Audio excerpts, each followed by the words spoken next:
Hello and good evening for all mankind. Season 2, Episode 9, Triage. It's over, and it has been since 2021, but we're just getting started here in 2025 on Live Long and Podcast as we continue our mission to watch every episode of For All Mankind and talk all about it. Just like Ed suiting up for Pathfinder while his marriage crumbles, this host carries the burden of the duty and the ache of personal fallout. I am Dave Mader. And we have a great panel here to break it all down for you tonight. We're all like, who's that? No, I'm up top. I was like, this better Well, I not first be thought he me. was talking about you, and I'm like, broken marriage and everything? What? Well, not that part. I'm just suited up for the show. Okay. If Margot needed someone not just to decode Soviet silence, but to remind her what integrity sounds like, he'd be the first on that loop.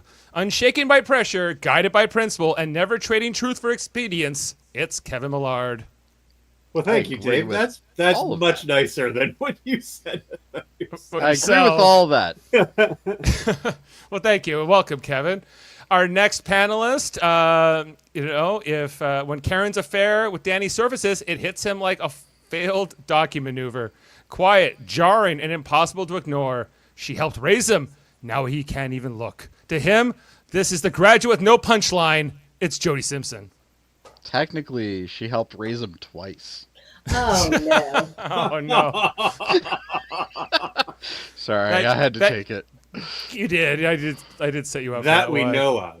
That we know of, yes. Well, they did yada yada. The details. I'm guessing with a young boy like that, with very inexperienced with the older ladies, I'm gonna have to go with once is the only time it's ever happened. He's only a first-year freshman at the academy. Yeah. Coming in next from Ottawa's diplomatic front lines, where nuclear whispers and shuttle launches collide, he'd flag that threat even before radar even blinks. Strategic foresight with Northern Steel. It's Adam Woodward. And he's muted. Now we can't hear him at all. No, we can't.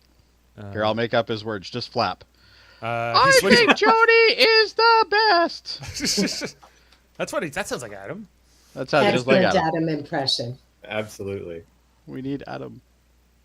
Well, No, maybe while Adam gets that under control, we'll bring in our next panelist. Just holler when we can hear you, Adam. With defection, sabotage, and lunar standoffs unfolding, she threads caution through chaos, even like Ellen Wilson through Jameson's corridors. It's Heather Narduzzi. I bring order to chaos. Welcome, All of Heather. these are spot on tonight. Thank you. Now, Jeff Mader not able to be with us, so we'll catch up with him next time. It's a shame that Jeff is not here tonight because this is the most Aleda-free episode. This was literally season. no Aleda. None. She had was one none look. in this. She made a look. Yeah. Oh, that's right. Yes. With No Bill. lines, just meaningful looks. No line. She was basically an extra in this episode. She's basically in a relationship with Bill now. Yeah. Dude. Let's get some static, everyone. No, I meant that we can't hear Adam still. I can hear like a high hum. I can't hear those frequencies. It's not. I don't know where it's coming from. It's That Jody. might be me. Is it me? It's yeah. Okay. I do have a freezer behind me. That might be the problem. Might be Might have kicked giving off in. radiation by the sounds of it. Is it really bad? No, it's just distracting. Okay. Well, I think Adam's still trying to get unmuted there. Well, let's just set up this episode. And this is the 19th episode overall of For All Mankind, the penultimate episode of season 2. Came out April 16th, 2021. Written by Bradley Thompson and David Weddle of Star Trek fame. And this is directed by Sergio Mimica Gazan. I hope I'm saying that correctly. Probably not. He also directed the 2 last episodes of season 1, so he's coming back here to do the same once again. Adam, any luck? Nope. Okay. The rivalry, in this episode, the rivalry between American astronauts and Soviet cosmonauts intensifies as last-minute changes impact the Pathfinder plan. Your lips move, but no sound comes out. So, I told you I could do his voiceover if you want. yeah. Jody is so smart. I look up to him for so many All opinions. hail Jody. He is so smart. It's good. Yeah. Well, let's get some reactions to the episode. While we sort that out. Kevin, how about you? How was this one? It's good. There's finally stuff happening. Lots of stuff. It's great. 8 episodes of setup to get 2 episodes of stuff. Yeah. I'm surprised they're still doing the handshake. I can't wait to see how that turns out. About as good as the doctor's visit, I'm guessing.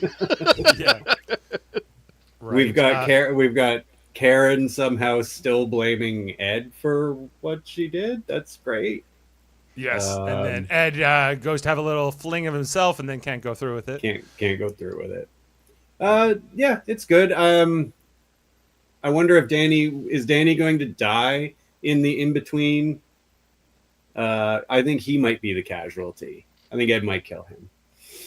Well, I can't spoil anything, of course, and I've already made my thoughts very clear. But Karen does not divulge who she slept with to Ed. No. Yes. Which I think is a good idea. Now, before you came on, Dave, when we were backstage, Kevin did posit an interesting theory regarding Danny and Karen. Would you like to share with the class, Kevin? I don't know if I heard it. Sure. I am putting my money on that there is going to be a murder-suicide. And it's going to be Danny is going to snap and murder Karen. And then Interesting theory. Okay. But not if Ed gets to Danny first. Yeah. Right. Someone's going to die. Yeah.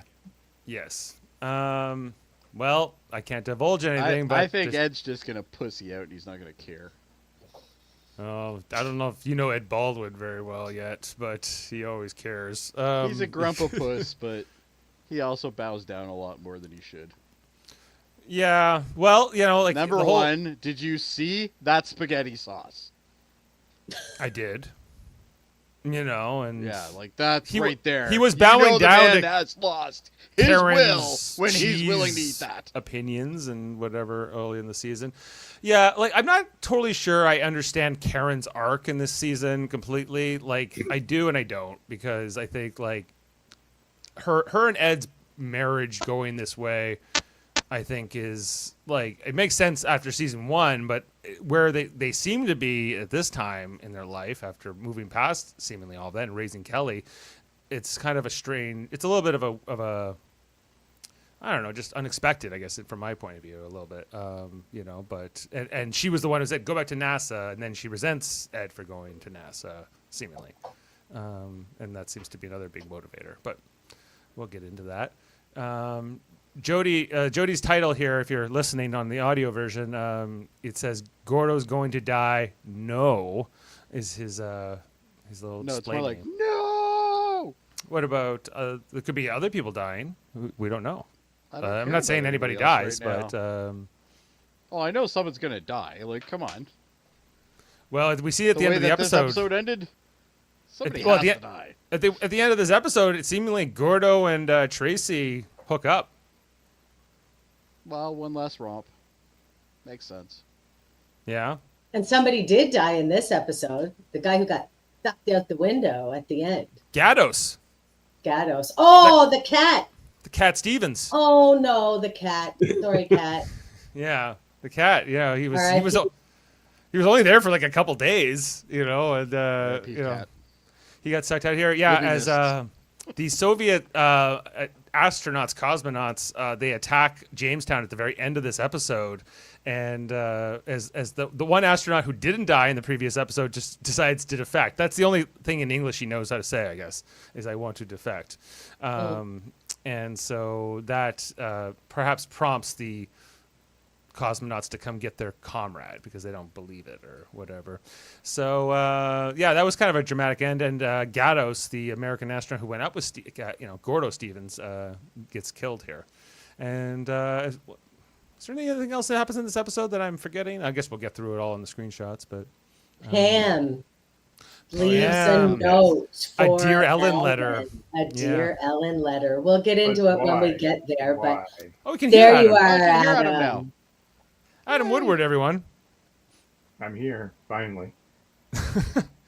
I was here the whole time. So Listen, there's a really buzzy cicada out my window here. You know, I like to call them back to school bugs, but man, it's going. Just in case you hear that noise. I don't hear that. We hear you now, though. That's Okay, good. great.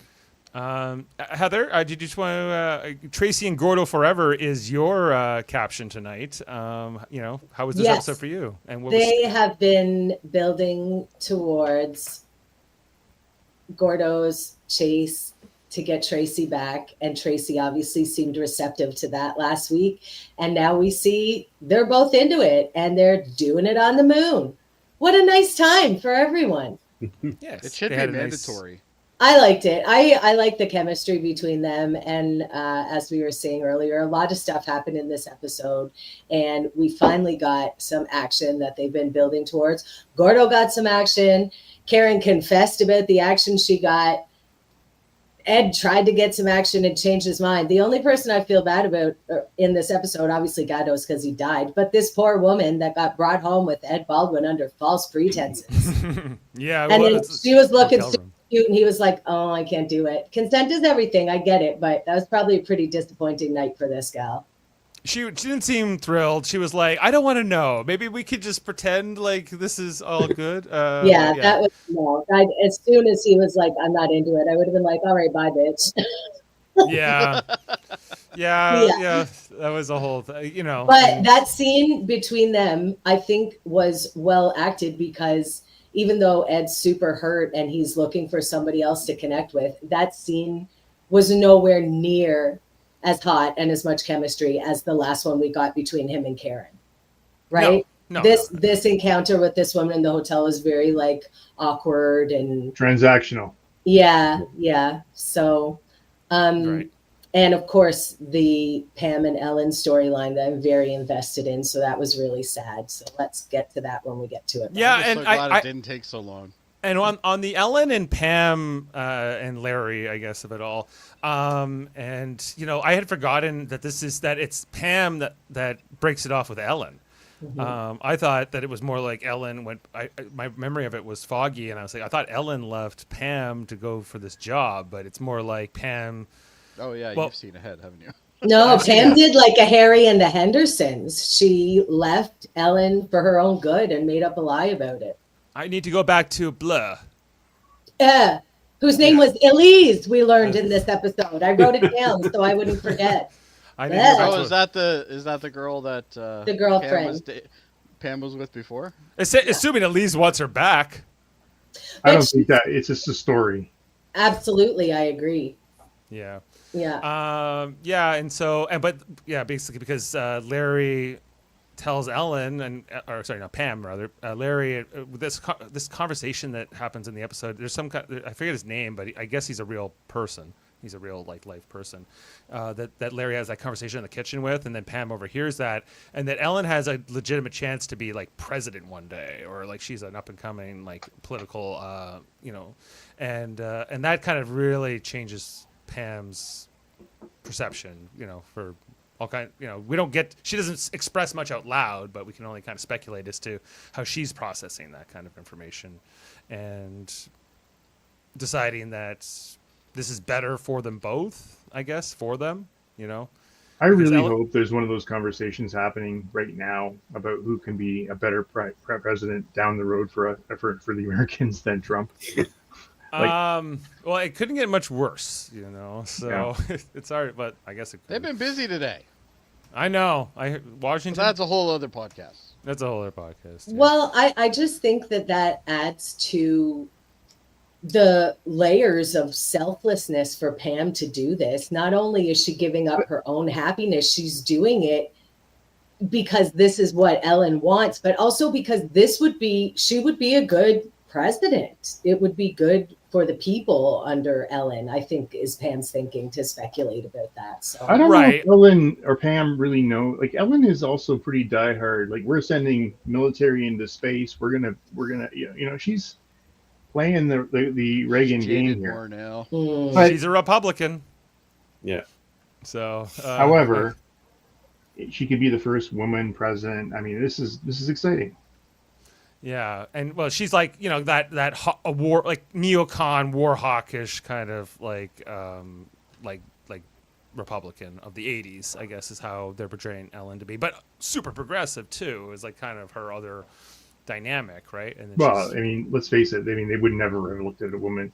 What was her name? Walter Mondale's running mate. Olympia Dukakis. no, she's an actress. That's an actress. No, No, but it Dukakis was a Democrat. Hold on, I'll check it out here. Anyway, go ahead. Yeah. Anyway, well, yeah, let's get into the episode and run through the plot breakdown. And It is why we're here. It is why we're here. So, Makes sense. so the episode picks up where the last one left off after that one cosmonaut was burned to death inside of his suit, and the other one was wounded. So the one that's wounded here is being worked on by the physician here at Jamestown, and they're trying to save him. You know, they can't find the exit wound. They do They stick a needle into his lung and they help him breathe. I don't know what it's called. I'm not a doctor, but they save his life. Is the point of it all? And he seems to. Tracheotomy, isn't it? No, that's in your throat.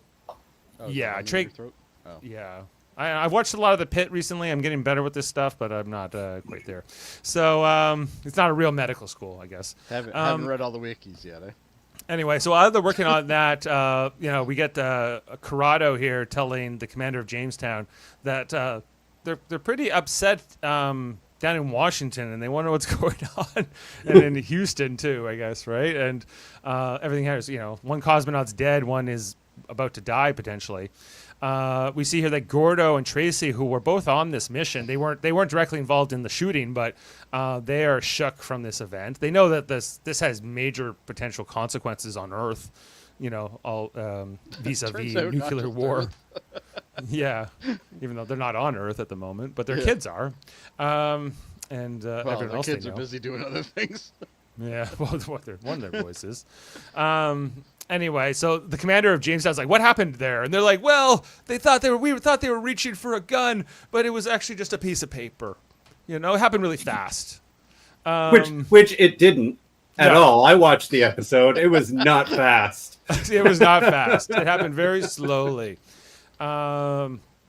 Yeah, like it didn't really make sense. And then we see, and while they're telling the commander this, it's like Ellen, Margot, and the general are all on like the Skype call here, and they're getting these details real time, and they're in communication with the White House and trying to like figure out how they're gonna deal with the fallout of this, but it's not too good. The general is always pretty calm, I gotta say, but Well, he's always a general. I guess this is I the would job want a description general. is as it is, Calm. Yeah, it's probably a good thing to have on your resume. Right, and so that they are that stuff's about to get real here. Potential, there could be major consequences from this, and that is like the teaser of the episode, and we get our title card, Triage, and credits, of course, and all that. And coming off of that, back at Jamestown, we see that the cosmonaut has survived. He's in some kind of a coma, or he's not conscious at least. And the one who shot him, Webster. Major Webster. She's feeling really pretty bad about it. Quite guilty over the whole thing. Well, her It was career's in the shitter. There's was no the way cur- that's gonna happen. yeah, it was the colonel who shot the other guy who burned to death. But it could have happened to either of them really, because as they explain in the episode later that because it's pure oxygen. It's not just air, like the oxygen-nitrogen mix that we are used to breathing. Therefore, when the bullet came through, it could have had a spark, and then it ignites the oxygen, which is flammable. And that's what happened to the other cosmonaut. We see here that Tracy, quite shooken from the experience of all this and dealing with what the potential fallout is. Gordo consoling her. We see her hand shaking and like, when does it go away? And Gordo knows a little bit about post-traumatic stress and dealing with just your demons and those kinds of things. And he's able to comfort Trace a bit here, and try to help her as much as he can. He takes her hand and says, "Don't worry about the shaking. It's when you start seeing ants that you're really in trouble." Yeah. And then you tell your best friend the ants are real, and then he gets all mad at you and calls you a baby. So that's how it goes. And then he makes you get shot down over shot down over an ocean. Yeah. Back on Earth, they're watching here on the TV in Houston, like a TV of the UN, where the Russian or Soviet ambassadors, I think I had that TV. Yeah, it looks familiar. It's even got is it on cable or it would be just rabbit ears at this point, antennas? No, cable would be in place at that point. Yeah. It reminds me of like when the teacher would be hungover or something when you were in grade school, and the teacher would wheel in the TV on the cart, so you could watch a VHS tape. So guess what, everyone? It's movie day.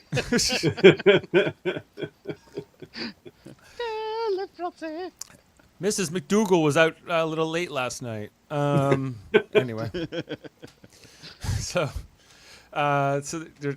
they're talking about this. I'm trying to remember what else is in this scene. Oh, they talk about that they know something about the shuttle. They know something about Pathfinder having missiles or something. Like the ambassador mentions this, and the general pops right up, and he feels like, how do they get that information? How do they know this intelligence?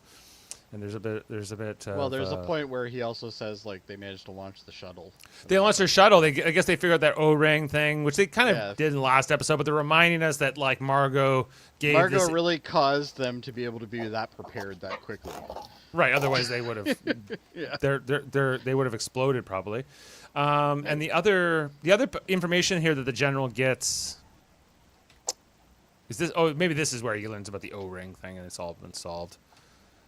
Right, but they're trying to figure out whether or not the handshake in space will still take place. I don't think it's discussed in this specific scene, but Margot seems definitely conflicted, I guess, over all this. Oh, and the other thing is that Pathfinder, we're told in this briefing, is that Pathfinder is now under the control of the Air Force and the U.S. military, not under NASA, which would make complete sense. Yeah, but it's a weaponized aircraft. Right, and they're going to take orders from the Department of Defense in this case. So, so then we see here that they have launched. Can I ask a question? Yeah, sure. In this whole escalation, who thinks like here or the Russians because they took the drilling in charge? Like who started this? Who started what? This escalation up in the moon. I'd say the Russians. Well, they came spying, and they did take the drilling site. They did take their drilling site, and we saw that like the first time that Ed 10 years ago caught them messing with their site. Yeah. So that's what I mean. They had come over to the site, and that was the first incursion of either one to the other's agreed upon site kind of thing. But also, there's no territory on the moon. Nobody owns the moon. You can go do whatever you want. There are no laws, technically. I don't know. Once you bring guns into it, Well, there's morality, but is there like what is the court on the moon? It's kind of like being in international waters, I guess, is the best comparison. You're not in anyone's jurisdiction, but new Thursday nights on NBC, Moon Court. Moon Court, yes. I'd watch that show all day. I'd watch the shit out of that show. I love Night Court. It can't be much different. I think that's a topic for fun facts. I'll get something on that. Yes, absolutely. Okay, then we catch up here with Molly, who his vision is still deteriorating from her glaucoma. We see her looking at her coffee mug and not being able to quite read it. Then Ed pays her a visit, and he makes fun of her for her new glasses. because he's 5, and So caring and sensitive, Ed Baldwin. yeah, No to way, mention when he they're says friends. you're gonna- That's what you do with your friends. I know. He's gonna call her a baby and tell her to man up in a minute. Yeah. Are you seeing ants? She's like, no, I can't see anything. How many I ants don't do you see see in the anything office yet. right now? How many ants are on this desk? Right. I can't see any. This is where she informs Ed, your mission is now under, the Department of Defense control, under the military control, and, Ed comes from a military background. I don't understand why he's even surprised by this. Well, They're not going to let a civilian agency run around with weapons. Not gonna happen. But they are letting them. They're just not. They're just reporting to a different structure now. Well, I guess technically, but And Sally Ride is a civilian, but the other two, Pistachio and Baldwin, they're is Sally Ride military. actually a civilian? I believe so. I don't think she's Yeah, I think so. any kind of Yeah. service industry. I never got that. I always thought she was part of. She's like an engineer, and she's like a nuclear technician and all that, but she's not in the military. She's not in the military. Oh, So anyway, Molly wishes Ed well on the mission, and it gets pretty serious, and they're going off here. This is where Ed then briefs his team. Okay, Pistachio is still wearing this hat. Like, it's got to stop. He is desperate for Ed's approval. He's got his cute little hat on. He's like, look at me, Captain. No, I could get it for a day if he made Ed. If I was Ed, I would you got to take this off. This is no good.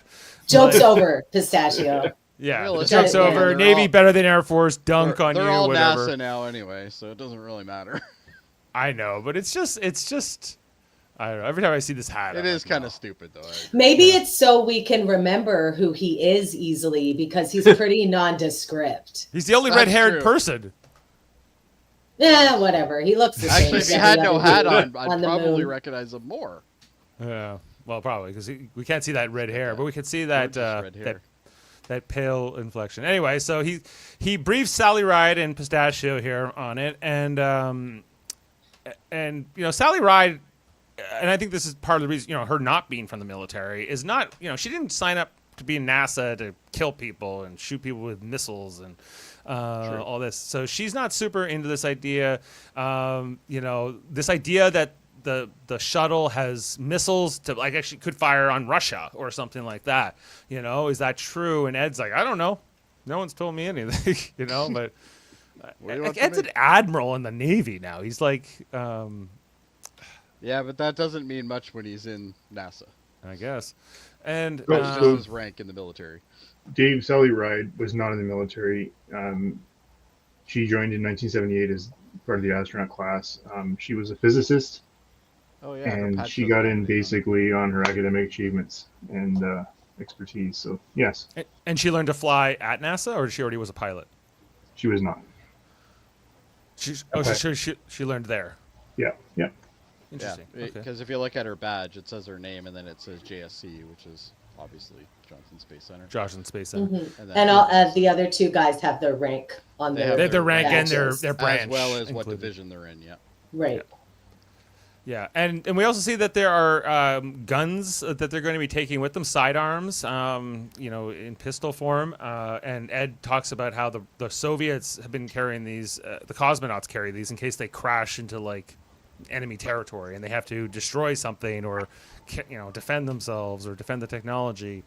So I don't know. There's this whole part here where Sally picks up the gun. I don't know. They do this in a lot of shows where, I don't know. It's It's supposed to establish that she understands how to use the gun. whoop-de-doo. Does that She's change? already got an American flag on. We know. Yeah, we already know you're American. It's fine. I don't know, but they do this. This is like a trope in a lot of shows where it's look, I know how to open it and look down the barrel or whatever. Okay, but I thought 10 seconds ago you had a lot of qualms about using weapons and killing people. I think you can have qualms about it, but you can know how to use a weapon. I mean, But it was but it was kind of diffused the whole debate of it all, right? And it was kind of. well, I mean, she was given the ultimatum. If you're not going to do this, then don't come. Yeah, he's like, if you want to, bow out, that's totally cool, and it's up to you. But she ultimately decides I'm not going to like stick you with some kind of backup technician. Yeah, some backup technician that doesn't know anything. Yeah, so she's willing to do it, but so I think that was kind of the whole point of the gun thing, was like she's with them kind of thing. Maybe. Yeah, I don't know. Like, do you think that the Department of Defense would have an issue with her being part of this crew, considering that they are under her, or this crew is under their command? I think that they realize that. I mean, Ed's in charge. He's an admiral. The other guy's a part of Captain. whatever he was. Air Force. He's an Air Force captain. Yeah. And look, I mean, it's Ed's call at this point. She's on his crew, and he's got to see the successful, completion of the mission. So. Oh, I'm so glad you got the next slide, by the way. Okay. So moving back to Jamestown, we get a fax here from, I guess, the Soviet moon base over to Jamestown, saying we're not too happy with you. It's printed on a dot matrix printer, which, by the way, this is the same existence that has video conferencing at like 1080p through space. Okay, laser printers are something that realistically should already be there. So I have no idea why it's printing out like this. No way, man. That matrix to life. Jody, it's to give the nostalgia to people like me who love that sound. I remember I had grew one up of with these this printers. sound, and I still don't like it. I remember I used to print things on paint on this thing, and it would if you made something red, it would come out in like a weird pattern and stuff. And anyway, nostalgia for the dot matrix days, everyone. But the message is what is of substance here, and. Corrado, who I guess is like basic, he's not the Linus anymore, but he's basically like the Gopher. He's like the, in the Muppets, Scooter. That's stage manager. He's a stage manager. That's what he feels like to be here. And he brings over the message to the commander of the base, say that they're not too happy, that they want their people back. And he was like, tell them to talk through the chain of command. Russians get that kind of thing, But at this point, correct me if I'm wrong, but at this point, the guy is still in a coma, so he hasn't said yet that he wants to defect. Correct. No. Okay? Yeah. So at this point, why aren't they just handing over the guy? Because they don't think he can be moved safely in this condition. It's not their call. Well, they think it is. Yeah, it shouldn't be, though. But anyway. Wow. Cold War. Right. Anyway, then we go to Molly, who is leaving JSC, I guess, here to meet up with her husband, Wayne. Wayne looking fly as hell in these wide lapels. Love it.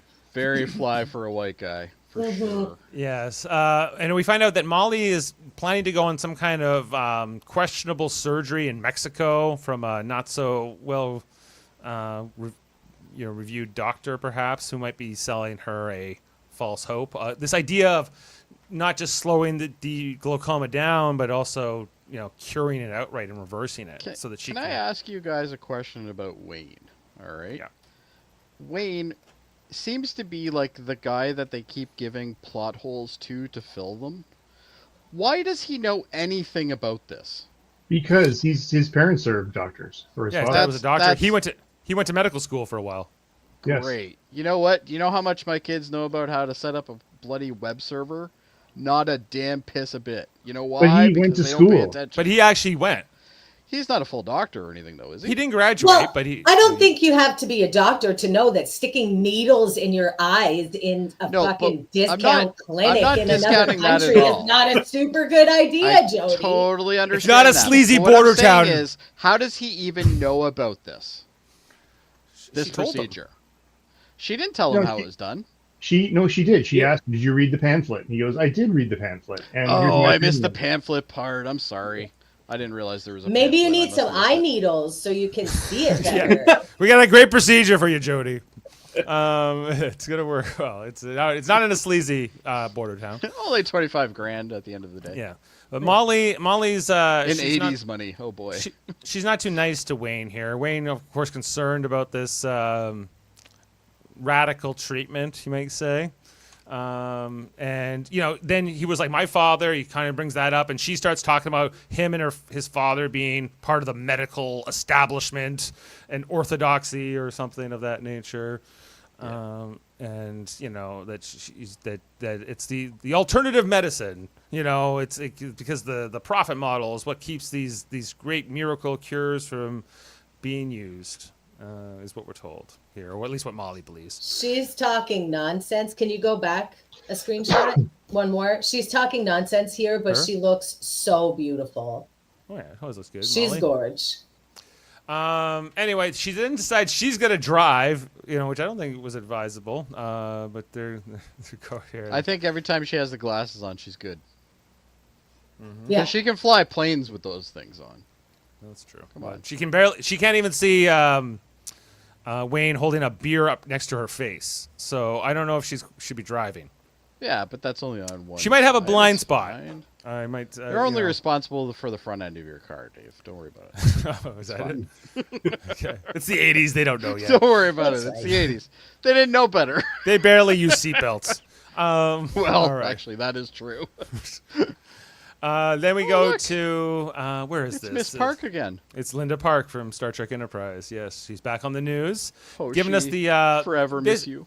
This like news broadcast is mostly about how things are heating up between the U.S. Navy and the Russian Navy and all that. As this incident on the moon is having reverberations. We see that Kelly's a real nerd about fleet deployments and movements. I get, she's going to the Naval Academy, so I get it. But she's Well, she knows a what lot about this. formation they're in. What formations and where they've been sent and all this kind of stuff. And she's watching that. We see here Karen's making dinner.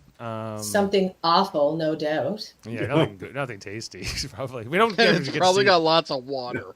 Yeah. No, now that they don't have a restaurant, it's all good food now. Oh, I see.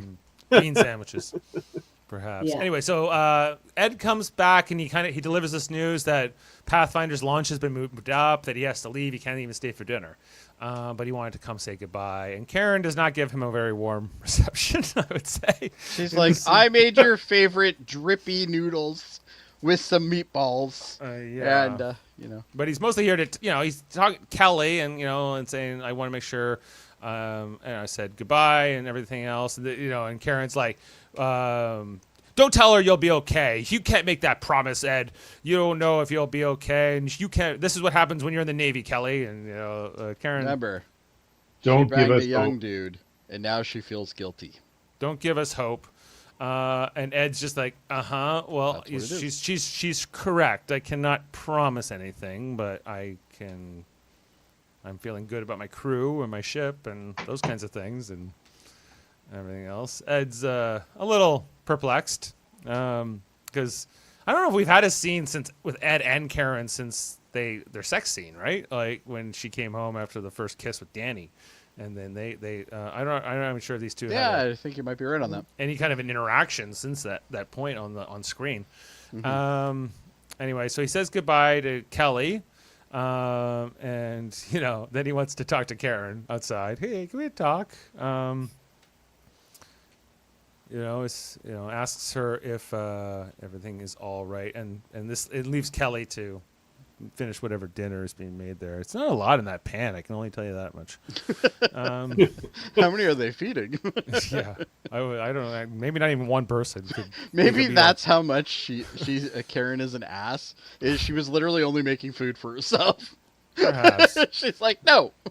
Yeah, she's and we see Kelly, is kind of aware that there's some tension here with her adopted parents. Anyway, What so happened with Kelly and her dad? Her other dad. She stuffed that down Oh, to that's just deal gone with now, later. right? yeah, For a that's little next while. season probably. Oh, okay. Anyway, so outside, Karen and Ed have a conversation where he's like, "What's happening? What's wrong?" And I can't remember everything she says. She before says the worst thing. I'll talk about it when I come back. We'll talk about it when you get back. Yeah, Worse. because certainly No that doesn't. way. Yeah, that's not going to make you suspicious. He's going to space, and more than that, he's going on a very intense mission. Dangerous. The fate of the world might hang in the balance here, literally. He's literally flying a vehicle with a nuclear reactor on it. So, Let alone saying to somebody, we'll talk later. I need to talk to you, but we'll talk later. Absolutely not. Are you crazy? Tell me right now. Yeah. Who has ever Right said, now. "Oh, okay, yeah. Yeah, yeah, Now- oh, okay, we'll do that later." Yeah, sure. sure. We'll talk about that later. No. Karen confesses to her infidelity, and reveals it to Ed, and Ed is pretty shocked, I would say. Mostly wants to know who was the man that would dare get involved with his wife. She won't reveal it's Danny, at least not here. He wasn't She really doesn't. thinking She that says it doesn't forward. matter. It really does. No, it kind of does matter. Yeah. It matters. So Danny wants to be in the Navy. Ed's an admiral in the Navy. Like, this kid's going nowhere. No. Well, maybe she knows that. Maybe that's why she won't possibly tell him here. Yeah, Maybe. because Ed's got a lot of connections, and Danny's not even an ensign yet. He's just like a second-year cadet, midshipman. So anyway, That boy's going to be scrubbing floors with toothbrushes before he knows it. right? And Ed asks her, like, do you want to stay in this marriage? Does our marriage still matter to you? And she kind of says, I don't know. And he's very upset by all this. Like, this was probably the worst conversation to have with anybody before they're gonna have to fly off on a dangerous mission. I would It's think. And just Fight the standing Russians on the period. moon. Fight And Russians like on the moon. standing out in the driveway too, like Yeah, all the neighbors have already heard it now. Karen. And the fact that like he brought up this fact to her, like the only reason I think she even tells him here is because he says like we promised each other no secrets anymore, because she didn't Yeah. tell when Shane died right away. Like there was that delay before she finally. Well, I guess it was after he died, but before she knew for sure, like he had been hit by the car and he was definitely Yeah. in bad shape. But and so he wants to know. But this answer that she doesn't know what she wants, she doesn't know. She says, let's go to counseling. And he says, what, so that we can expedite the ending of this all? We see Kelly watching from the window, seeing this. Am this I supposed to argument feel bad for Karen? play. Or Kelly? Or Karen? Karen, not Kelly. I don't know. I guess. I think that, like, I think I don't think. Karen's come to the realization that she has been supporting Ed all along, and I think when she said a few episodes ago, I can't remember where it was, but she can't do this anymore. Mhm. Know where he's going to come back or not come back, and I think that the whole it must be brutal on her. Ed is exactly how she described him. Everything is fine.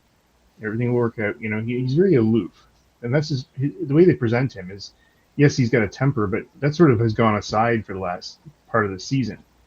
Mhm. He plays golf. He's got the best desk job ever. Now he's going to space again. It's Yeah, and he only went, like, he was going to do the desk job and not ever make her worry again, right? Yeah. But then she's like, no, you're not truly happy unless you're flying. So I want you to go back and do it. But now that just is expedited the end of their relationship, feeling seemingly. I'm just right, confused with her writing. I don't know if I'm supposed to like her or supposed to not like her in this scenario. I think. Well, I I don't feel know. bad If for both of them. I don't think we're supposed it to, like. sucks no matter what. But I don't know if we're truly supposed to have like a good guy and a bad guy here. Like, I don't know if it's that Maybe. simple. I think that they both have their perspectives, but I Well, think they both, flat out they're both say, in a I lot of think wrong. in this conversation, they say, we exist in the gray. It's not black and white. Oh, well, yeah, that's a good point. I forgot about that, Heather, because she says to Ed, "Yeah, you're only black and white. You're good and evil. You're yes and no. That you're very binary." And she feels, well, I guess, morally ambiguous about her whatever her mistakes have been, or whatever any slights against Ed. But I don't know. She did cheat on him with, like, the kid she helped raise, or their son's best. It's kind of weird. And She's effed not up, coming and- from a very defensible place, but surely everybody can empathize with someone who's made a terrible mistake and Yes. doesn't know how to feel about it. Maybe, like you recognize it was a mistake, but you're still conflicted about it. I think there's just a lot of complexity in both of these characters. Right. And I guess it's similar to how, like, we saw with Tracy and Gordo, right? How they both had their faults. Gordo did a lot of bad stuff, and that they both, but then they broke up, and then here they are 10 years later trying to sort through a lot of that now, right? And trying to, maybe figure out what their past mistakes were. So I don't know. Maybe that there's a parallel here with Karen and Ed. But anyway, I don't necessarily she- think that it's clear if we're supposed to root for either of them in this situation. Yeah. She left that marriage when she sent him back to space and just hasn't told him yet. Right. I guess that was the day she broke up with him, right? You know, in a sense, but she didn't realize it. It was the kind of like for her. And I don't, but he didn't choose that exactly, right? Like, he No, only did- like she didn't know it either. It's not malicious, but that was the end. That was when she left. She was done.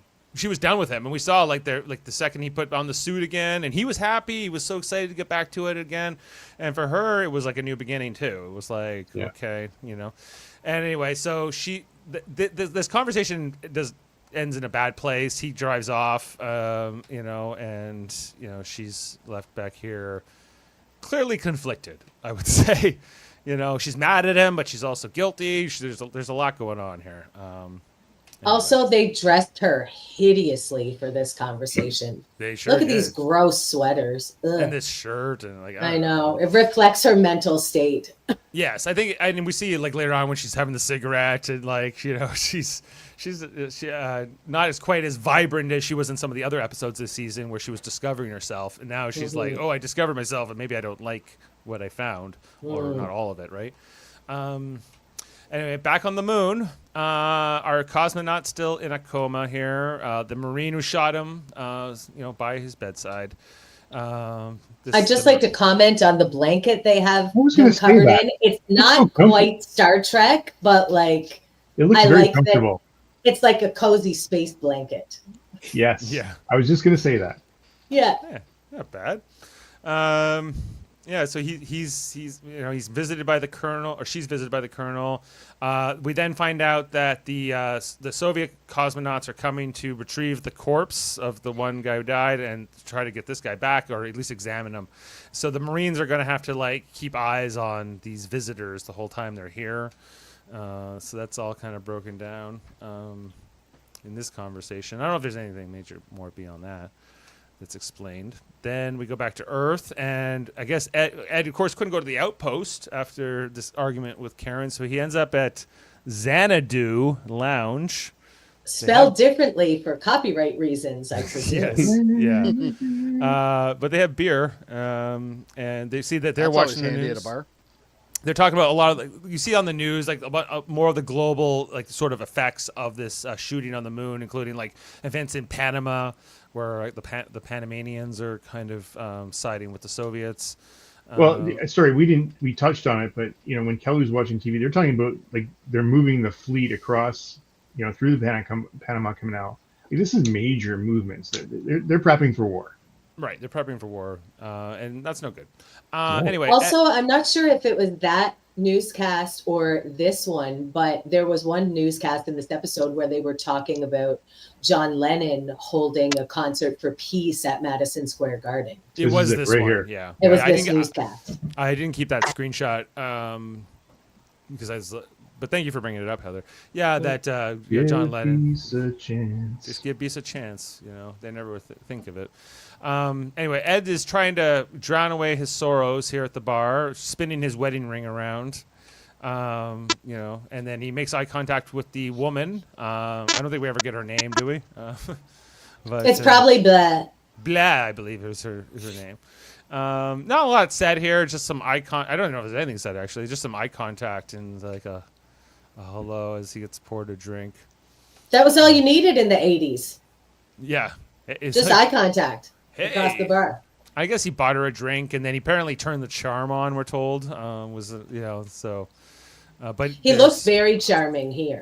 yeah, you know, what woman would resist this guy? He's super hot though, for real. Well, he's in pretty good shape, and naturally hairless, perhaps. You know, Time for some awkward attempted sex. yeah, because there's a kind of just a quick cut to this motel room or wherever we are. Wait, it's and- not supposed to look like that all the time? Yeah. Oh man, no wonder why my wife's so pissed off. Pants on, Jody. That's how they like it.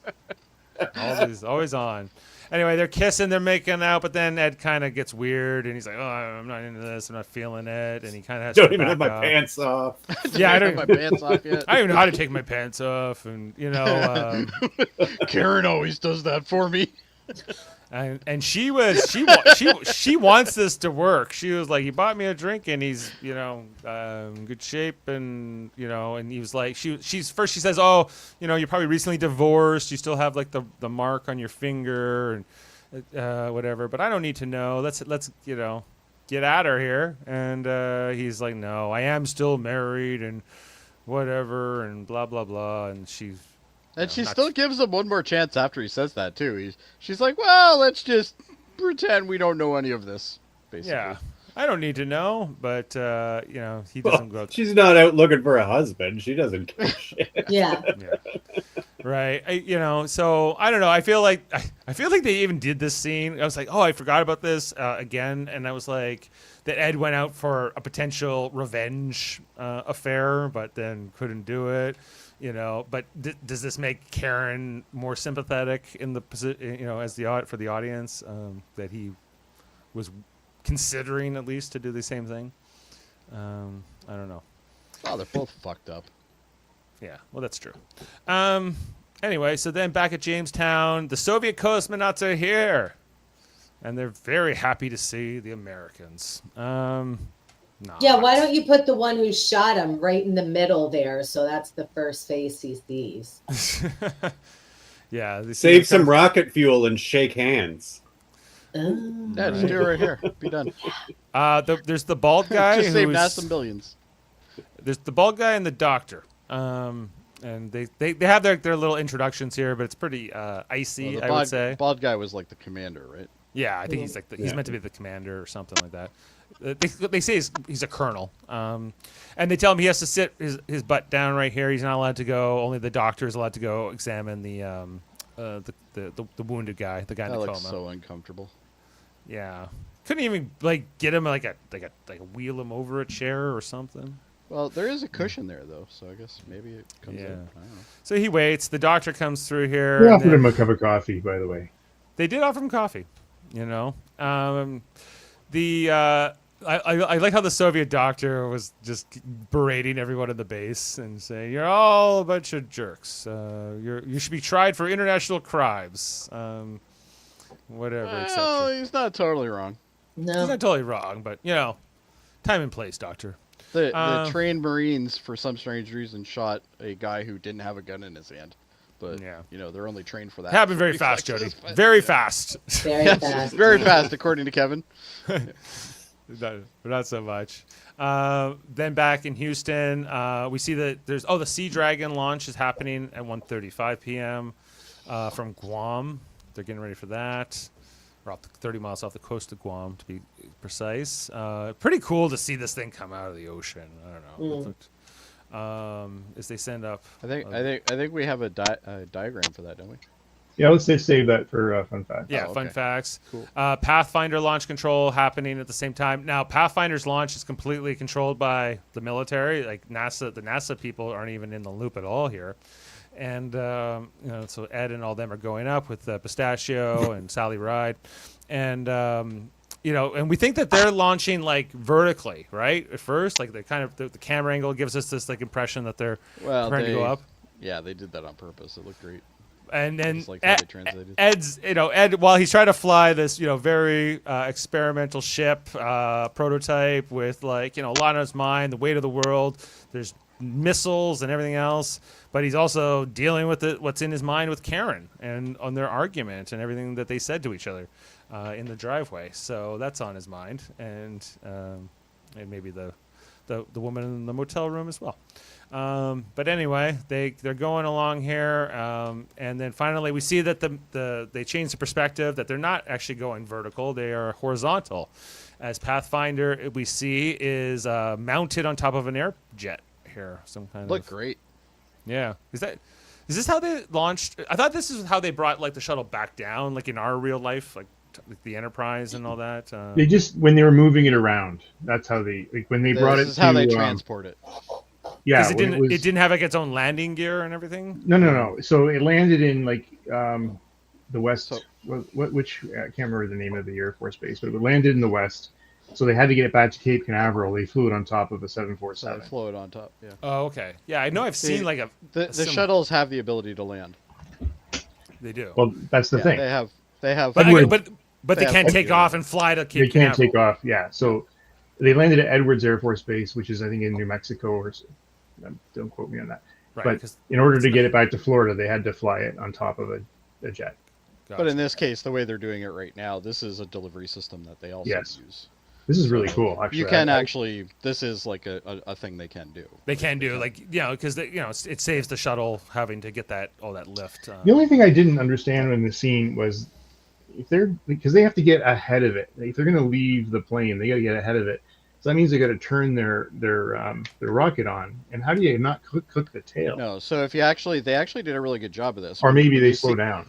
Yeah. So what ends up happening is one just flaps up and the other one flaps down. So then that way Right. they both go like that, And probably And the 747 and then that's when they kick it. slows down too, right? and then Yeah. their engines don't kick in right away. Right. Yeah, because they're still technically using the inertia and what's left, right? But this was cool when they talked about a nuclear. A nuclear powered thruster, right? Yeah.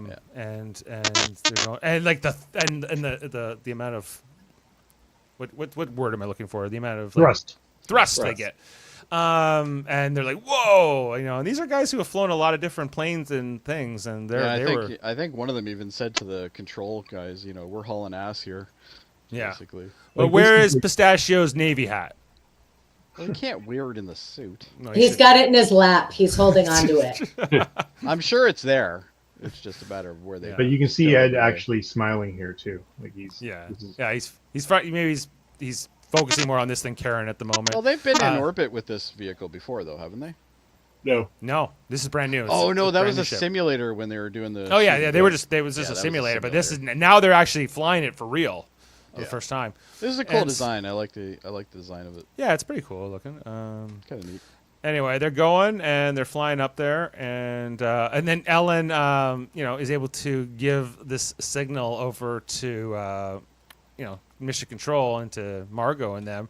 We did it, and she's just like, "Great, glad you guys figured it out." Margot has no time to celebrate anything. Well, I think she's But a she's little also sore. like, it has nothing to do with me. Piss off. Well, she, Basically. I think She's out of she's the loop, she's right? from that NASA consideration that that like they don't like being shut out of the operations of their own ship and their own especially crew and- before the weapons were put onto it, it was their ship. I feel like there might be a way for them all to work together. I don't know, but it's Yeah, the it's- American government does a really good job at working together with different departments. I've yeah, noticed. I guess so. Yeah. Anyway, the shuttle's going on up there. I'm trying to remember what else. If there's anything else in this scene, but they're flying out there. Oh yeah, and then we check in here with Karen. She's having a rough one. Next morning, But I don't think she's smoking weed. I think there's just cigarette. It's hard to tell. And she's not having her best day. I would say she's she's thinking about Ed in space. Is she worried about him? No. No, maybe not. I Look think at up that, at look at the that sky. Texas grass that cuts you when you're lying on top of it there. that's some thick shit, eh? Yeah. I actually rewound this scene several times looking at the grass going, is that real? Is that fake? It is. Is that It real? is real. What It's is it? very, very stiff Mhm. grass. Unlike Ed in the hotel room. Wow. Is that why they often play on AstroTurf down there in Texas instead of Maybe. just the grass and whatever? It's not great. It's not like grass here. It's very. Our grass is very soft. Theirs is very. Rough, I mean, Figures everything in the U.S. has to be harder. harder than ever. Climate. Yeah. I think she's thinking about Ed, and I that's think why she they is. showed the looking up at the sky shot, Okay. and thinking about the state of their marriage and what things are going to be like when he does eventually come back. Right. All I'm thinking is she's going to set fire to the backyard in a minute with that cigarette. I think it is a joint, maybe. Maybe. Anyway, then back at Jamestown, the Soviet doctor is looking at the X-ray that they've done on the cosmonaut. He's happy that he didn't puncture a major organ or something. and he wants to take him back, but the doctors, the American doctor, says no. We don't know if it's safe to move him, and he's like, I will file a protest with my government, and they're like, you're welcome to do so, doctor, but you're not taking this man out of this base until he's medically cleared by my doctor. So I'd be like, hey, sign this form, and okay, cargo doors over there. I don't know if the situation was reversed and there was an American sitting there in their ward that the two American astronauts were there. I don't think that they would be content with that answer either. They would probably want to take their guy back. And also, Americans, y'all are the one that shot him and killed the other guy. Like, since when are you so concerned with the cosmonauts' well-being? Yeah. Right. You know, and there's some good Since they things. got And yelled then- at. And speaking of which, they then go to examine the body of the cosmonaut who was killed. This was brutal. This Yeah. was really sad. They undo his like body bag here, and we see, jeez, like that's I think rough, they call man. that Cajun crisp, don't they? Yeah, it's not good. And just the horror and like what these Soviets must think of these Americans. Like if you know, again, if one of their crew had died in this way, how they would feel about it, right? And they would, not so well, right? So there's this part where you will not touch him, you will not go near him, and like the anger here from the commander is very understandable. That they're going to deal with the it actor all. that plays this commander, I think, is fantastic. Yeah, he was good. And they get out. Do you think they should have warned him before instead of letting him open the body bag and see it and then be like, so we think a bullet made a spark and he burned to death. So Yeah. sorry. Whoops. But, we said, hey, stop what you're doing in English. Or I guess they were speaking some Russian. And then they reached for a piece of paper, so we had to shoot them. What can you do? They could have just put a sticker on there that said extra crispy and called it a day, but they didn't. That Anyway. poor fella, sad. Yeah, there's just imagine seeing that. Ooh, Yeah. that would kill you. back. We go with them back to Earth. We get a phone This call. phone with the I think my ashtray friend had that built in, A+, love it. Oh yeah, I it actually is, think isn't my it? friend had one of these. Yeah, with the Yeah. answering machine and all that. We see here Molly's on the phone, leaving a message here for Wayne because she's about to go to the next procedure, I guess, and then Wayne comes in the door. And she says, "Oh, you're home. Well, I'm off to." She tells him a lie that she's going somewhere else, but she's actually going for the medical procedure. Money's like, and you drained our bank account. Yeah, is that why funny you enough, took the a money bunch you of need money is what's out, like missing. 10 grand out or 15, whatever it was, and I feel if yeah. she really thought she was trying to deceive him, she would have come up with a different number. right. And Yeah, think no, she she just was. didn't I don't care. think she was trying to deceive him. She was just doing what she wanted to do, and consequences be damned. And I love this scene. I thought it was so good. Wayne has been so loving and supportive of her, and he absolutely was like, "I will be gone if you do if this. you I'm go to not doing this, I will not be here when you get back. If And you- she you know. thinks No. he's kidding too, which is Yeah. even more interesting. And then she's like, "I've been to the moon. I've been flung off rockets by tethers and everything else, and you're too scared. And to you couldn't watch it." even watch. You she couldn't even says. watch. You couldn't even watch. Yeah, it's a pretty. Well, you're not cool- going to be able to watch anything after they put the needles in your eyes either, Molly. Yeah, but he's Never know, pleading with she her. might have got right? healed. And he's like, "Yes, I never know. supported you through all that because I'm madly in love with you, and I don't like you going to the moon, but I support you. But this I cannot support you in. This is too far. This is the couple that I honestly thought I wouldn't give a flying damn about. And yet I think it turned out to be one of the better relationships in this show. They have the healthiest relationship on the show. right. Yeah. And Molly, she's very. Like, she's got her faults, but she's also this identity as an astronaut is so important to her. And I think Wayne understands that, but he's like, no, you can't. So she decides, okay, I'm leaving. I'm going off to do it. And Wayne says, okay, well, I guess that's going to be it. So we'll come back to that. And then back on the moon, we see Major Webster here. She's looking at My Military Missile, which is like a religious Like book. a prayer book. A prayer book for Yeah. soldiers. So she's looking at that as she sits by the side of the Soviet who's still in the coma, and then she's walking she's looking out the door for some reason, and then he wakes up. He goes, "Where am I? Am I in Zvezda or whatever it's called? The Soviet Zvezda. Zvezda. I can never say it. She's like, "No, you're with Americans. Aren't you happy?" And you think at this point he's gonna freak, or he's Right, gonna right. at least not be too happy. The guy who couldn't say any English to stop them from shooting him earlier now can say, "I would like to defect." That's a good point. I never thought. You know, if he could have just said like one word before, maybe they could have stopped from being shot. But who knows? But they That's a good couldn't, point. even if he could speak English, am I mistaken in saying that they couldn't hear the cosmonauts on their comms anyway? No, they could hear. They could hear. They each could other. hear because They could hear switched them. over to their comms. Yeah. Okay.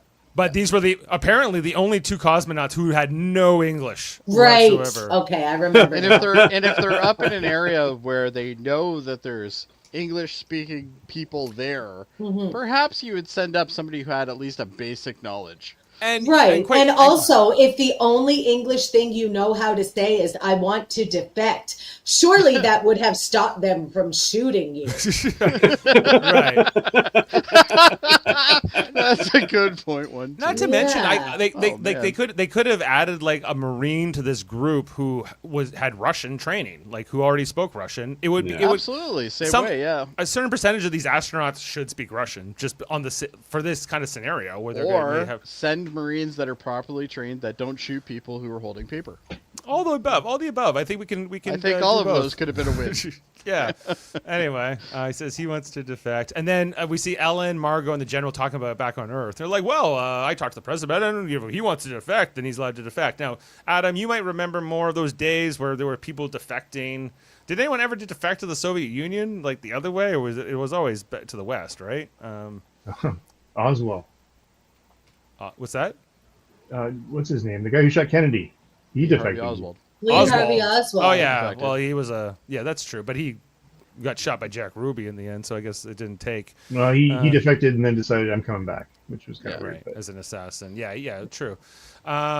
Anyway, so Margot's not too thrilled with this idea that they're going to keep the Soviet cosmonaut in Jamestown. She's not super into this. And then they have the conversation about Apollo-Soyuz and whether they're going to still do it.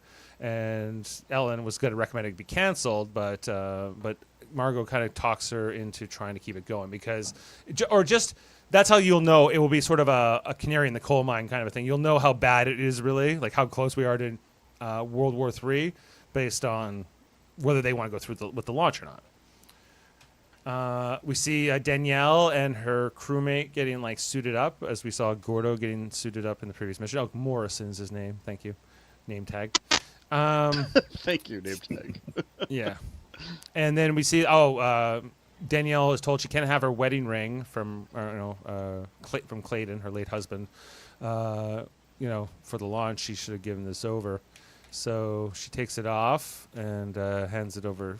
She'll get it back, but there's a certain sadness to it. Well, and it's then either that or spark yourself up in space. That might not be a good idea either. True. And I like this. I like this little mission patch for Apollo Soyuz in English, and then in Russian it's Soyuz Apollo. And then they're just in the launch here, waiting to see if the Russians are going to go ahead with their end of it. Are they going to launch on their side? There's the one shot of Aleda and Bill. Well, maybe there's two shots where they're not sure if it's going to happen.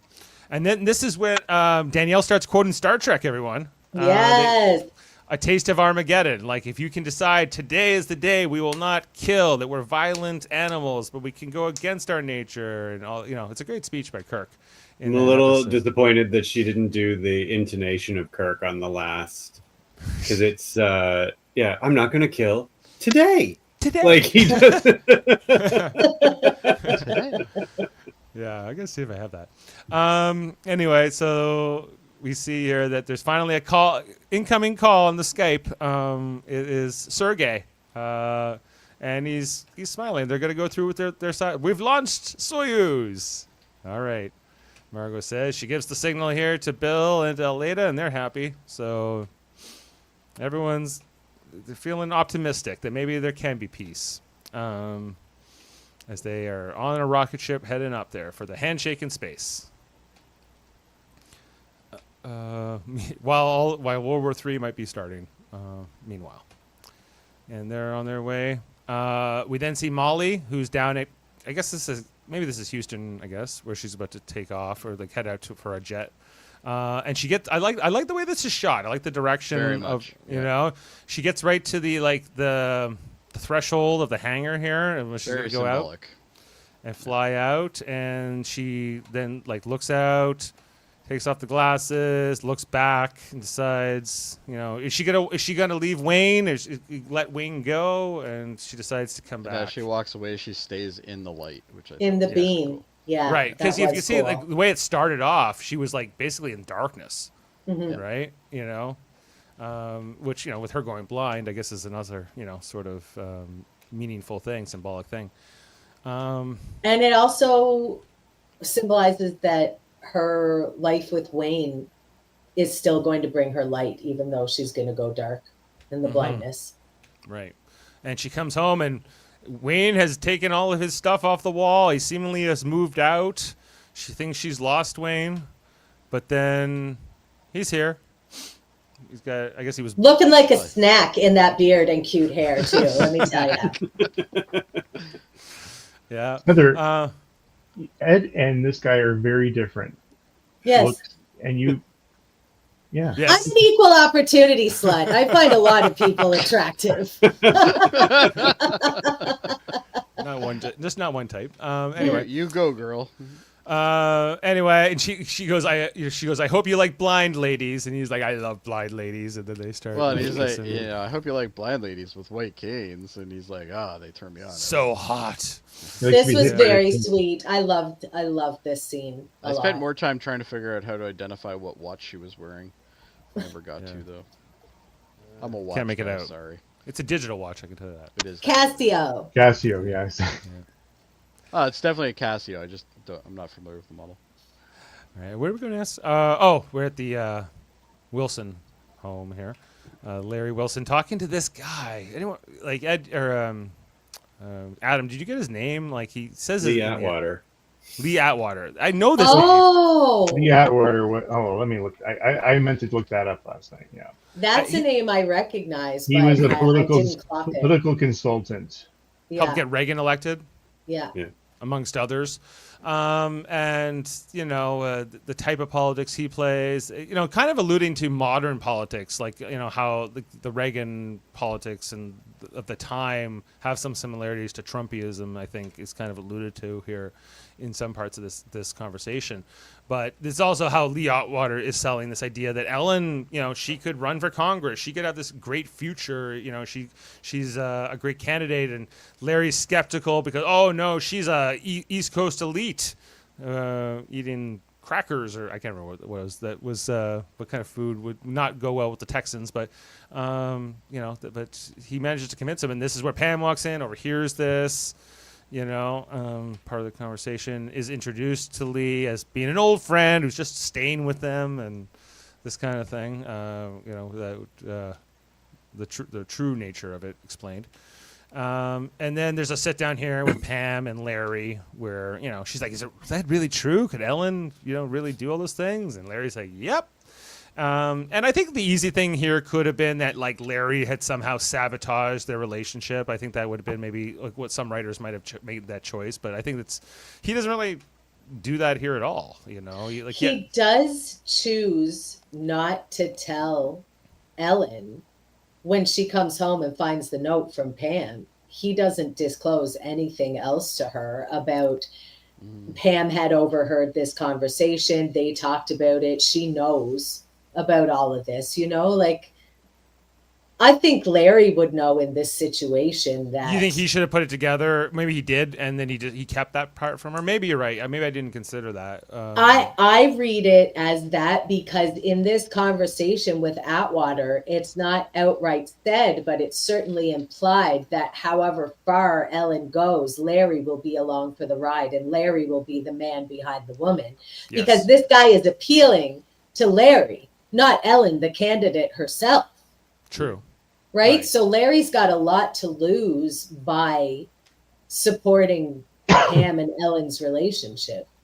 That's true, and we kind of knew that, and that like the first time Ellen told Larry, he didn't take it super well. But on the other hand, he, by the end of the conversation, he came around and said, "Okay, I'll give you whatever you want. I can't stop you, Ellen." At the end of the day, but on the other hand, and I don't think that Larry maliciously is preventing them from being together, but I also think that he's going along with it by inertia. This is going to be good for me, so I'm not going to do anything to stop it. Absolutely. He has his own ambitions, and he's using Ellen to a certain degree to further his own life and, whatever. And like Larry and Ellen have their arrangement, I guess, but for Ellen, all she wanted was Pam, and we hear the letter, she's going back to Elise, Blaise. And how broken up, and this is where Larry comes in. He doesn't know, but then she tells him, and he's he's like, "I'm so sorry." So and she's crying on his shoulder, and very sad, Maybe that's how the other one felt when Pam left. I would say so. I hope Pam doesn't even have the audacity to go back to Elise and be like, "So I use you as an excuse because Ellen is going to run for Congress. So do you want to get back together, or what do you think?" No. I would Elise. You can do better, Elise. Come on. I hope Elise did whatever the 80s equivalent of blocking her is. Yeah. Moving to another town, I guess. Unlisting your phone number. Unlisting your phone number, I guess, was the... Yeah, that's it, exactly. And never turn off to your be found pager. again. Yeah. Back at Jamestown, we got Tracy here going for her nightly smoke in like the back hatch or whatever, checking if the coast is clear. Getting her thing, and then all of a sudden, as she's heading to that room, she hears some music. And who is it? It's Gordo coming from backstage, I guess. What song was he singing? Does anyone remember? He was. Oh, I don't remember. it was Sinatra, but I can't remember. It was Sinatra. Okay, and he's Sinatra. and she's, "What are you doing? What are you, And then he has wine that he smuggled up in a mouthwash bottle, because I guess you get to bring your own mouthwash. At least that's what he says where he smuggled it from. Maybe it was up his butt, like a bag or something. Could have been his prison pocket. Yeah, I smuggled this up my ass. I don't know if that's actually what he did. It was kind of funny when I mentioned it, but when you said that made it funny. Anyway, she doesn't like the taste of it. I wonder why. So Gordo seems to I'm like it. stopping at this point because I know what I'm going to say. Yeah, Gordo seems to like it more than he liked that fancy glass of wine that Sam gave him from Thomas Jefferson or whatever. Anyway, he's like, I'm no expectations, Trace, just feelings, and there's some romance going on with these two once again, And she invites him. She's like, all this to bum a smoke. The prison wine, one of the two. Yeah. Right. Well, so are you gonna come on in, or I'm gonna come? I think I'm gonna come somewhere. I think he says, or I can't remember the exact line, but it was, That Classy, was Gordo. That was not classy at all. No. I know Anyway. because I laughed. Yeah. So you know it wasn't. Could they classy. be the first two people to have sex on the moon? I don't. No way. Oh, man. They've had At a this moon point- base up there for a long time. No, people are totally I'm doing pretty it up sure there. Gordo and Ed might have had an extra night one day. Yeah. At least a little old fashioned, Gordo like- added some ants, and okay. He saw some ants Right. on somebody else's things. Anyway, they're Let's having call all it kinds of fun in the hatch. Meanwhile, back in the mission control section of Jamestown, they're getting the new nuclear reactor back online, getting the rods put in. We see Gatos, the guy who came up with Gordo, is here, and there's some other guy also present as they're getting that online. So while they're doing this, is anybody like, oh, this is going to be like Apollo 11, and they're going to stir the tanks, and all of a sudden something's going to blow up? Oh, because they're Because showing that's this. where I was going originally. Right. Because why are they showing us this fallopian tube diagram? What's going to go wrong here? I never So- even thought of that, but okay. Well, Maybe that's just where my mind goes. I don't know. Anyway, it's like a Rorschach test. Anyway, so then this one guy, he looks out the window and he's like, "Oh, why is that Soviet cosmonaut Why standing is he outside booting me? Why is he booting me out the window? That's weird." And then we see he pulls out a gun. And he takes forever to pull up the gun, based on the physics. Happens so fast. It happens so fast. Kevin's version of so fast. But, it's like he pulls up the gun and the guy the entire time is still standing there looking at him. He should have been looking for his English to Russian translation card. Well, no, that's the reason why he got shot at. Was Like, because do you he feel held it up. like the military aspect of this that they didn't see this guy coming at all? Like they Well, didn't see you'd him, think they would have some sort of sensor system. or a camera that can see somebody a camera coming. would be easy to do, yeah. Yeah, the fact that he got this close, like into their perimeter without unchallenged. They can transmit live video from the moon to Earth, no problem. I'm pretty sure they have a hard time putting it 50 feet. I guess. So maybe Anyway, that's why they don't have them. This was always plausible that a Soviet could just walk up one day and shoot at their Absolutely. base, right? Anyway, so then we see he takes a shot, the window cracks, but then he takes a second shot and he breaches it, and then we have decompression in the main command section of the. So here. I don't think decompression would last this long. No, it's usually faster in most space things. We see that the commander, he's in his office, he's like sleeping, and then his door gets like slammed shut, so he can't open it. So. But Which and probably then- turns out to be a good thing. yeah, as we see like all kinds of debris and papers and things are getting sucked out. They're trying to hold on, and eventually, there's a lot of chaos here. They should go Somebody's get some going to of have those to go egg outside things. and clean up all of that moon garbage soon. Mhm. That's true. Well, I Gatos- think they should just go get those egg pucks that they were. This reminded me in like Set there's a Voyager 2-parter. It's called Year of Hell, where Yeah. Yeah. where the doctor has to close the hatch before like the crewman can get there, or otherwise it's too late, and he's waiting for Gatos to get there, but then like Gatos, like the rest of that air is pushing at him too hard, and he gets basically sucked out this window and right onto the lunar surface without any kind of suit on, so he's dead pretty much at this point. At least he didn't burn to death inside his suit. Like, as far as horrible deaths go, at least this one was pretty instantaneous. It's- R.I.P. Gatos. It's comparatively better than that cosmonaut had it. Yeah. Although he goes flying far, man, and lands there. Then they have to shut the door here and get it closed and compress the rest of the base. I loved how they did the end of this scene though, Mhm. where you see the guys coming in through the windows. Yeah. Like, And then we see like the hand come up and they climb up into their base here. Well, this commander, I guess he still has air inside of his office, because it's sealed off, and he can see them all coming in. They can all see them coming in.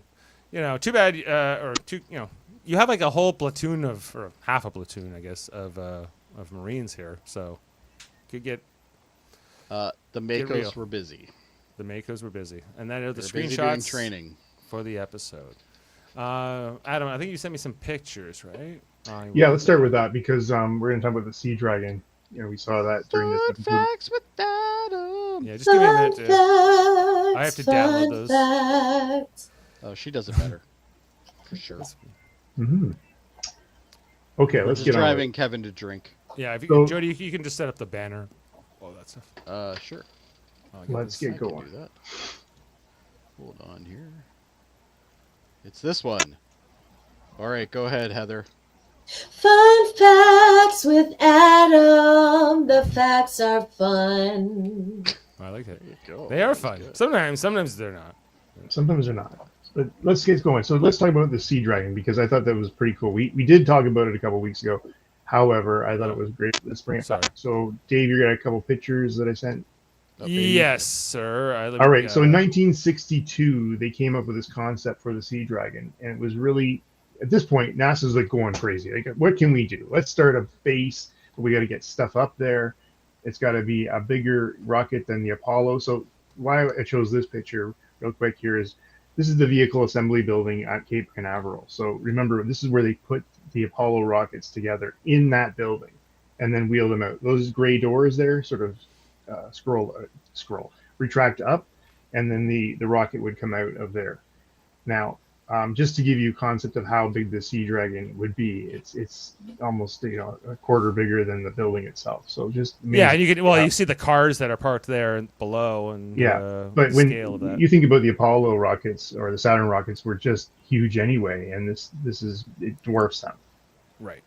So let's talk Should've about painted this. this to So look the like a idea pencil. was that this rocket would be in the South Pacific, and because it was so big, they would actually roll it out on its side, load it that way, so they could load it, when it was horizontal, laying on the water.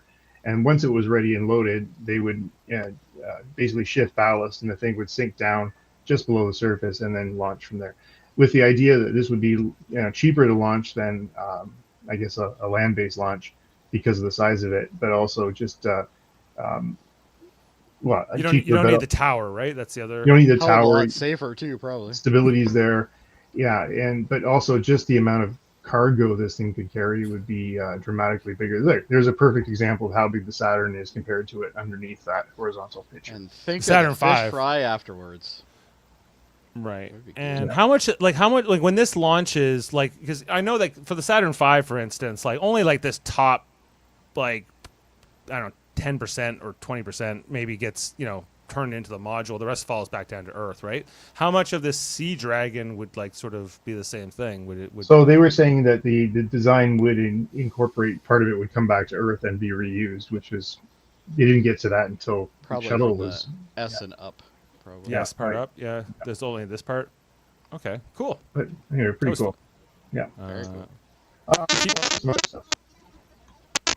So, your question about defectors. There was several defectors to the Soviet Union during lots of time, but I was just reading a few. There was most of them have to deal with they were spying for the Soviet Union, spent time in the U.S., were converted and then came home. Either were Americans that came to the Soviet Union or were Russians that became citizens and then went back. But there was a guy named Arthur Adams who was a spy and basically passed on information about the Manhattan Project to the Soviet Union. Once he was identified, he was quickly got out of the country and went to the Soviet Union. There was a husband and wife team named Lona Cohen and Morris Cohen. They were, again, trying to smuggle out atomic bomb designs out of Los Alamos, and basically were communist activists. And basically, once they were caught, they were smuggled out as well.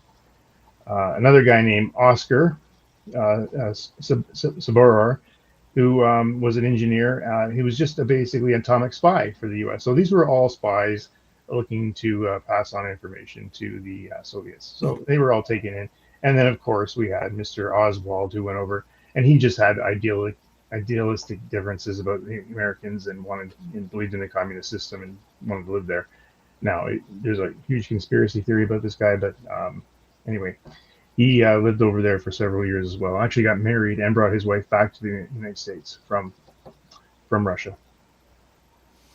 Right. Okay.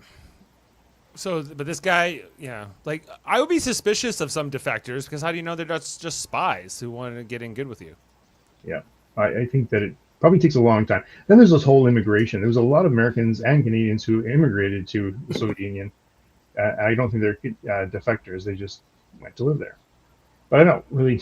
I go live in the Soviet Union. No, I guess it's more I think defections when you you turn around on your government and join a hostile government. As a move. Okay, so let's talk about decompression. I was curious about this, and so we've all seen what happens in airplanes and through the media and movies and whatnot. But so in this case, they were talking about that really what happens is depending on the size of the hole, which can be obviously expanded as debris goes through it. But there was a guy named Landis who was talking about this in a 747. If anybody sitting next to the hole would have about a half a ton of force pulling them towards that hole. And there was actually 2 confirmed cases where people were blown through that passenger window. Now imagine the size of that thing, and you're going through that. It's like getting, I don't know, every bone. That's like the I size of my bet they head. didn't live. No, one did live and one died. Oof. But You she ain't died. living after that's happened, though. I don't know if you'd want to survive that. Yeah. Yeah, and so what happens when you're exposed to a vacuum? Well, There's a myth saying that you can survive it, but that's not actually true. So the first thing that happens is hypoxia, which means is that basically you lose oxygen within seconds, and you can't recover, and then your lungs explode, and nothing's good about this, but it happens very quickly. Eardrums and sinuses may be ruptured. Soft tissues may be bruised and seep blood. Basically, you're not living in a vacuum. Like how long? Like you're dead Seconds. instantly? Seconds. Like 5 seconds less? Yeah, Like, less. Like we saw in Battlestar Galactica, there was a great scene where Callie and Turo. Yeah, and they're but messed up from that, but they survive. So like, and they're exposed to the vacuum of space in that episode for maybe like 3 seconds. Yeah, and they. They're survive. basically saying is like, if you do things right, like empty your lungs and try to, you have no capacity in your lungs that are going to blow out, you'll be okay. Maybe. For a couple, maybe like 2 more seconds. Yeah. But to your point, you're not coming out of this without something happening.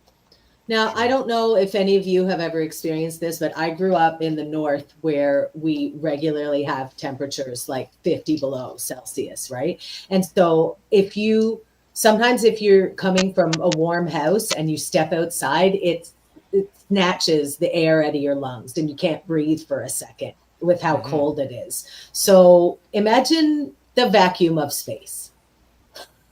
Yeah, you're done in a couple seconds. But the thing too about when you're on the moon, like if you're in the direct sunlight, it can actually be very hot in that area. Is what I've learned recently. It's like space is cold, but space can also be very hot because that's why they had to paint the guns white, right? And remember too, is like the radiation on the moon. Like there's no atmosphere to block any of that. Right. So never mind the whole I can't breathe. You're also exposing yourself to huge radiation doses out there. But they're getting that just being inside the base. True. Yeah, and that's another thing. Like if they ever end up being on the moon, there's a ton of things they got to overcome. Like living in not zero gravity, but in light gravity is going to be hard because your bones all leach your calcium out. You go in that moon phase, your face swells up. It's not a hospitable environment for humans to live in. Right. You mean people don't still look sexy on the moon? This show is very deceiving. They still walk like they do on Earth in the base. And they wouldn't do that either. They would kind of like hop around a little bit. I'm more concerned with the hotness of people on the moon. Mm-hmm. Yeah, so 6 months on the moon, yes, you'd probably want to have sex with somebody there, but maybe you wouldn't. I don't know. Maybe you can't. Lights off. Yeah, lights off. Lots of Viagra coming to the moon. Okay. Just keep your pants on, guys. It's fine. You got to. There's ants Sex everywhere. tips on the Ants everywhere. So there is, by the way, we talked about the who owns the moon. The moon doesn't belong to anybody. There is actually an outer space treaty, which was known as, get this, Treaty on Principles Governing the Activities and States in the Exploration of the Use of Outer Space, including the moon and other celestial bodies. That was shortened to the Outer Space Treaty. What a snappy title. Oh my goodness. I like the original myself. Here's some key provisions. Outer space is free for everybody to explore. So without any claims of national appropriation or ownership. Apparently they all agreed to no use of nuclear weapons. So basically they're prohibited around the Earth. So are they allowed to use nuclear reactors in space then? Because realistically, they could be a weapon. I'm just hitting the key provisions here. Peaceful purposes. Outer space shall be used for peaceful purposes, and countries shall conduct activities in accordance with international law. And then international cooperation. Countries shall cooperate with each other in the exploration and use of outer space. Responsibility for space activities. Countries shall be responsible for their space activities, including damage to their space object or caused by their space objects. And there's finally no claims of ownership. No country can claim ownership or sovereignty over outer space, the moon, or other celestial bodies. So I have to wonder, as the United States is going to go back to the moon next year with Artemis, is this going to start another space race? with other countries that have never been there before now going. Well, China, I could see China potentially being the one to do so. But it's such an expensive endeavor, right, to go to space. Only a few countries are in the, are likely. Well, to I do mean, look, the space race was only 2 countries, and it created, True, and now you have a lot. Like India is in the mix as well. Japan. There's a few the countries. all the European countries, together are doing something. So you have ESA. It could be very interesting to see what happens as this warms up in the next couple of years. Yeah. So. I was learning about Lee Atwater, who was featured in this episode here. Yeah. So he was an advisor to Republican U.S. Presidents Ronald Reagan and George H.W. Bush, and he was the chairman of the RNC. He died at the age of 40 in 1991 from a brain tumor. Did he ever run on a ticket himself? No. I might be thinking of a different Atwater because the name is very familiar to me. And anyway, then it said it says Atwater aroused controversy through his aggressive campaign tactics, especially the Southern strategy. And I was like, oh, what's the Southern strategy? And in American politics, the Southern strategy was a Republican Party electoral strategy to increase political support among white voters in the South by appealing to racism against African Americans. Cool. Awesome. What a stand-up guy. This is exactly who Ellen wants helping her, right? He was apparently ahead of his time, though, because it finally worked. Yeah. It did work, though. He got Reagan and Bush nominated and elected. Yeah. True. And because I remember, because Bill Clinton came from Arkansas, he was like he was before that era of that all the Southerners went anti-Democrat, and they pretty much became like the red wave in like the 2000 election.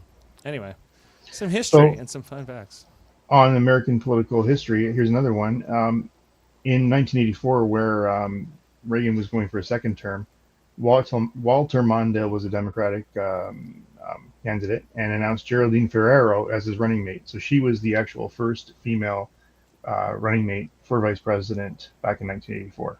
Geraldine Ferraro. Yeah. And it was a powerful signal to all Americans. There's no doors we can't unlock, blah, blah, blah. And, it wasn't until, again, that, when was it? 2011, when Sarah Palin was John McCain's running mate. Thank you. John McCain's running mate. Exactly. And then Kamala Harris was eventually elected vice president. You consider that Hillary Clinton back in 2016 was running for president. Mm-hmm. True. So, I just wanted to quickly compare the real Lee Atwater. This is the actor we saw, and this is the real guy. It's pretty good. Yeah, that's not bad. Mm-hmm.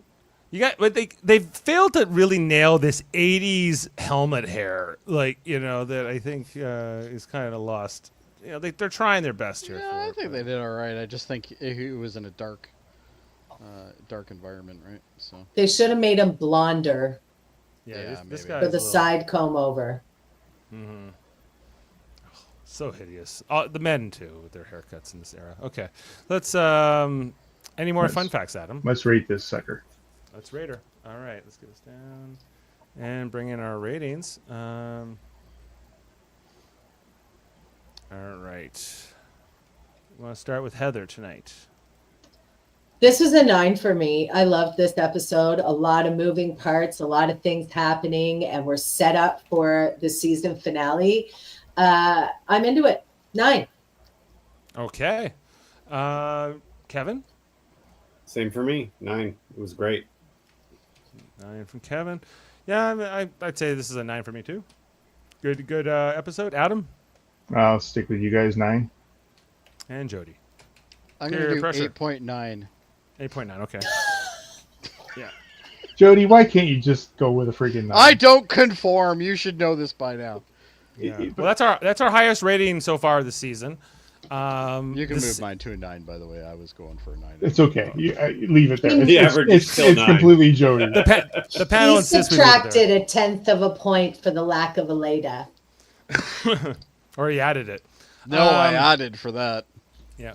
So this has an 8.7 on IMDb. Jeff so will be at 10 because there's like no Elita in this. So, Oh, True, you still like- saw her. You still saw her. He saw it, that's but she true. said nothing. So, so she didn't. 9 then. Yeah. Okay, so we're averaging, of course, a 9, although, it's probably like 8.999 or something with Jody's thing. 8.7 IMDb. This is also the highest He rated ruins episode everything. so far. And yeah, that is the conclusion for Triage, which, as they're continuing this medical assistance, trying to I stop have the a feeling bleeding. Next week I'm going to be wearing my veil for the funeral for Gordo. You feel like Gordo's, like I think they're Gordo's dying on this. do you think other characters are safe? No. What do you think about Kevin's Danny Karen murder Suey? I think it's Theory. unlikely in the show, but I'm not. I'm gonna starting rule to it think out that either. this is going to happen for real. She's baiting you. This might be Well- the first show I've ever guessed. We're heading into the season finale of season 2 next week. It's called The Gray. You know how Ed doesn't like living in the gray. He's gonna have to. He's gonna have to decide whether they shoot Gordo or they shoot Tracy, and he's gonna pick the wrong one. Damn it! Well, That's we won't Jody's give it- call, and I can't make a prediction because I've already watched the episode, but I will say I'm very excited for all of you who haven't seen it to see it and discuss it next week because I loved it. Yeah, the finale is killer. It's like all these things Screw that we've you been guys. bored Now I'm gonna by. have to go watch it. They finally pay off in like the finale. Like it all comes together. So This is my Sunday thing. I'm not getting to it till then. Okay, well, we don't want to get you too excited, Adam. So, all right, Okay. it's okay. And then you'll find out Saturday. So, anyway, that's looking ahead. Also on this channel every Thursday. Well, normally we have episodes of Star Trek: The Next Generation, but we are on hiatus right now as we're covering season 3 of Strange New Worlds. And this Thursday it is episode 6. It is titled "The Salat Who Ate Its Tail," and it looks like it's going to be a Spock and Kirk kind So of it's episode. an even numbered episode, which means it's going to be a filler episode. Okay, got it. Is that the Strange New Worlds? That's where I'm at now. Yep. Okay, well, check out that on Thursday. We'll be talking all about that. I think that's. But most importantly, no matter if it's an odd or even episode number, everyone is always hot on Strange New World. they do that. That's well. true. Yeah, That's true. they don't. They are not in short supply of hotness over on that. No. Well, they're not on the moon. No. So- They have gravity. No. Already. So, as long as they have. And it's gravity the plate. future. It's easier to be hot in the future. It was hard to be hot in the 80s. That's Yeah, well- true, actually. You saw that guy's haircut. Like, Yeah. like there was. That's probably Between the the most truthful fashion and thing the we've ever hair, said on it- the show. It was a hard time for sexiness, the 80s. I have Is to that- find a picture of my hair from the 80s. Then of my I high can't school wait. hair. to Yes, see a please. picture of Let's your see. hair Why from don't the we 80s. see a picture from all of us during Fun Facts next week? 80s I can give you a photos picture from the everyone. 80s, but I'm going to tell you right now, it ain't hot. Well, I could. Jeff Well, is born in. I would- Jeff is born in. I mean, I'm pretty 89. young in the 80s. Me Yeah. too. Okay, Jeff so is, me and Adam then. yeah, Jeff's born in August of '89, so he'll be like his period of the '80s was 4 months, but Yeah. he was there briefly. But I was Barely. young. Well, just put a photo of Ted in the 80s. All right, we could do that. Okay, so I've seen check, photos of Ted in the 80s. It's awesome. check out next week for The Gray, the finale of season 2 of Strange New Worlds, and all of our other great podcasts here on Live Long and Podcast. I believe Make sure we're to like, also subscribe. doing a trivial debate soon as well. Oh yeah. Next Generation themed, right? We're doing the Next Generation themed one, yeah. And you're a judge, and I think I'm a contestant. I think So- you're a Me contestant. too. Is Ashley writing the questions? No, Nope, Jody. I am. Oh, good. Okay. So he'll be like, Did you hear the disappointment on that? He's like, oh, good. No. Ashley's questions are He's like, like, hard great. as hell. Jody's On what doing it. planet did the sky be red on? yeah, you know, it would be like, be it resolved. Worf sucks. Tell me why. And whoever gives me the best case wins. Well, we don't do be it resolves on, oh, that's right. on trivial debates, so my questions will be more entertaining. Well, look out for that in the near future here. Okay, thanks everyone. Thanks to the whole panel. We'll catch up with Jeff next time, and we'll see you Thursday for all who follow that show. Have a good one, everyone. Live long and podcast, and good night. Beam up some Star Trek content with Live Long and Podcast. Tune in to X-Rated, the X-Men animated review show. Artistic interviews with graphic histories. A roundtable movie discussion with Hey, did you see this one? And movie reviews with Hold Up, a movie podcast. And while you're at it, spin a few records with Eamon on Track. Watch us duke it out on trivial debates. And let's chat about TV with the Super Mater Brothers. It's all here on the United Federation of Podcasts.